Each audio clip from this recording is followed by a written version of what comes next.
Hello my friends, here with a new tutorial how to remove the suckers from your plant.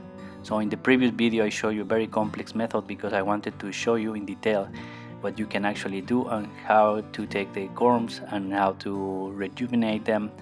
But here in this video I'm going to show you the simplest method. So you need a pot, a knife, and then here you have a plant with a very big sucker growing.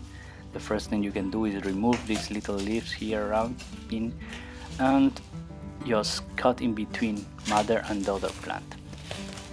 Just make some pressure and cut, and then the only thing you need to do is to make a square around the little plant like this.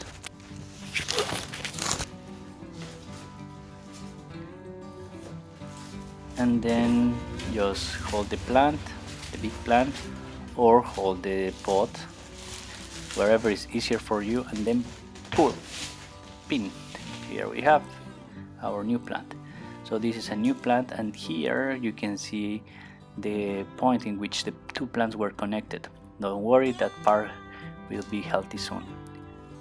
There is the hole, and then here is our plant. We are going to put them in that pot. So for that, you already know by heart how to do it.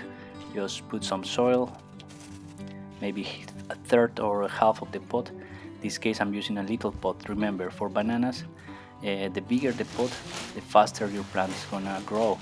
So if you have a little pot, you will have a little plant. If you have a bigger pot, you will have a big plant. So it is up to you what you want. If you want a big plant, use a big pot. If you want a little plant, use a little pot. We complete potting this plant with more soil.